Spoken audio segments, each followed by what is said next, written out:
Chapitre 34 avec les nouveaux arrivants du seuil. Sous la gouverne de travailleurs à la poigne ferme, les meutes de chiens s'arrêtèrent à nos côtés. Quelques instants plus tard, nous parcourions les énormes corridors menant aux chambres de rectification. Les serviteurs se déplaçaient d'un pas pressé. Quelques malades étaient transportés à l'intérieur avec beaucoup d'aide. Non seulement Natacha, Célestin et d'autres compagnons se mirent à l'ouvrage, emplis d'amour fraternel, mais les Samaritains mobilisèrent eux aussi toutes leurs énergies dans les tâches de secours.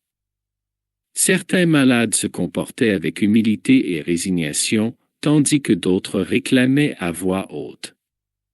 Me mettant moi aussi à la tâche, je remarquai une vieille dame qui tentait à grand-peine de descendre du dernier véhicule. M'apercevant tout près, elle m'interpella, craintive. « Aie pitié, mon garçon. Aide-moi pour l'amour de Dieu. » Je m'approchai avec intérêt. « Des croix. » « Je crois, » continua-t-elle en faisant le signe de la croix. Gloire à la providence divine qui m'a éloigné du purgatoire. Ah! Quels démons maudits m'y ont torturé! Quel enfer! Mais les anges du Seigneur sont enfin arrivés. Je l'aidai à descendre, pris d'une grande curiosité. C'était la première fois que j'entendais quelqu'un qui me paraissait calme et censé faire référence à l'enfer et au purgatoire. Cédant sans doute à la malice qui m'était propre, je l'interrogeai. « Vous venez de loin, comme ça? » Tout en parlant, je prenais des airs de profond intérêt fraternel, comme j'en avais l'habitude sur la terre, oubliant complètement, à cet instant, les sages recommandations de la mère de Lysia. Percevant mon intérêt, la pauvre femme commença à s'expliquer. De très loin. Sur la terre, mon garçon, j'étais une femme de très bonnes mœurs. Je faisais beaucoup la charité et je priais incessamment avec une dévotion sincère. Mais qui peut résister au talent de Satan? Quand j'ai quitté le monde, je me suis retrouvé encerclé d'êtres monstrueux qui m'emportèrent dans un véritable tourbillon. Au début, j'implorai la protection des archanges célestes. Cependant, les esprits diaboliques me gardèrent prisonnière.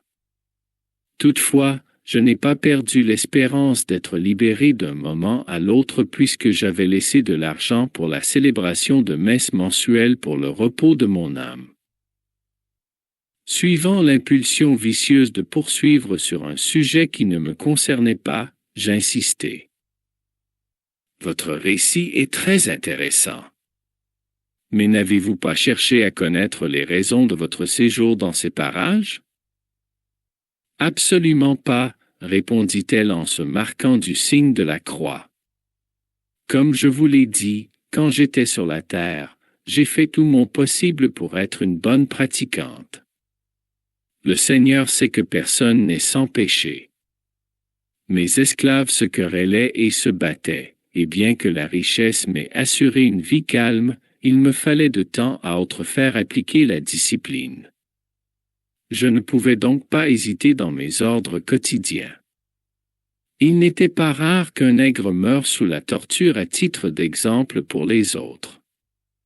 Parfois, j'étais obligé de vendre les mères captives en les séparant de leurs enfants, question de préserver l'harmonie domestique. Dans ces occasions, ma conscience me tiraillait, mais je me confessais tous les mois lors de la visite du père Amancio, et après la communion, je me sentais libéré de ces péchés véniels, parce que j'avais reçu l'absolution dans le confessionnal et que j'avais ingéré la particule sacrée. J'étais donc de nouveau en règle dans tous mes devoirs envers le monde et envers Dieu. À ce moment, scandalisé par cette explication, je commençai à vouloir lui enseigner la doctrine. « Ma sœur, C'est là un faux motif de paix spirituelle. Les esclaves sont également nos frères. Aux yeux du Père éternel, les enfants des serviteurs sont égaux à ceux des maîtres. À ces mots, la vieille dame se mit à taper du pied autoritairement et me répondit d'un ton irrité. « Jamais de la vie. Un esclave est un esclave. S'il n'en était pas ainsi, la religion nous enseignerait le contraire. S'il peut y avoir des captifs chez les évêques, il peut bien y en avoir encore plus sur nos fermes. Qui d'autre devrait faire les semailles, sinon eux? Et croyez bien que je leur ai toujours concédé mes cabanes avec un véritable honneur. Sur ma ferme, ils ne mettaient jamais le pied dans l'air des visites, à moins que je leur ai ordonné. Le père Amancio, notre vertueux prêtre, m'a dit en confession que les Africains sont les pires êtres du monde et qu'ils naissaient exclusivement pour servir Dieu en captivité. Vous pensez, après cela, que je ferai preuve de scrupule dans ma manière de traiter ces créatures? Pas du tout. Les esclaves sont des êtres pervers, des fils de Satan. J'en suis même venu à m'admirer pour la patience avec laquelle j'ai toléré cette racaille sur la terre. Et je dois dire que je suis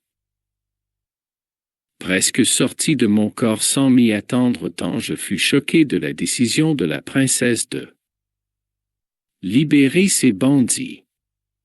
Il y a de cela de nombreuses années, mais je m'en rappelle parfaitement.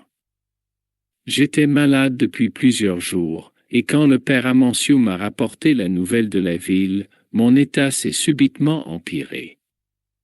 Comment pourrions-nous vivre dans le monde avec tous ces criminels en liberté? Ils voudraient sans contredit nous réduire à l'esclavage à leur tour.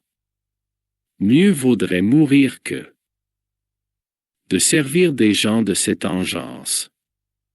Je me rappelle que je me suis confessé à grand-peine et que j'ai reçu les paroles de réconfort de notre prêtre, mais il semble que les démons sont eux aussi africains et qu'ils étaient aux aguets.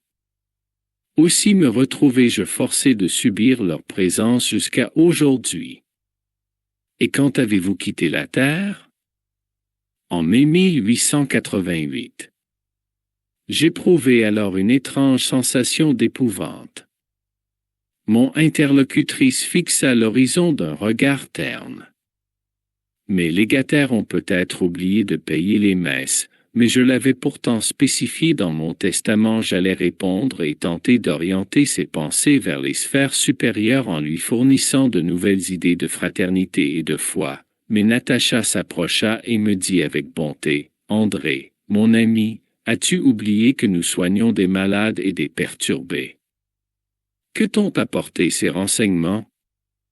Les démons parlent sans cesse et celui qui les écoute en gaspillant ainsi son intérêt spirituel n'est peut-être pas moins fou. » Ces mots étaient dits avec tant de bonté que je pleurai de honte et que je n'eus pas le courage de lui répondre. « Ne te laisse pas impressionner, » me dit l'infirmière délicatement, « nous soignons des frères perturbés. » « Et vous pensez que je suis du nombre? » demanda la vieille dame, offusquée. Natacha fit toutefois preuve de ses excellentes qualités de psychologue.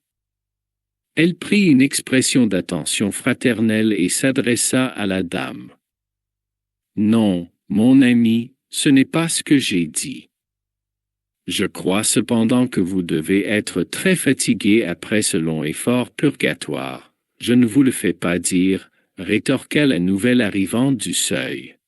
« Vous n'imaginez pas comme j'ai souffert, torturé par les démons. » La pauvre femme allait répéter son histoire, mais Natacha, m'enseignant comment procéder dans de tels cas, reprit.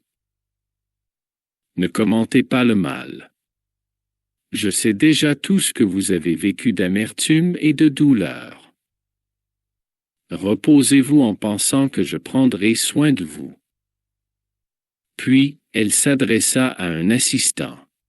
« Toi, Zénon, Va au département féminin et appelle Némésia en mon nom pour qu'elle conduise une sœur de plus au lit de traitement.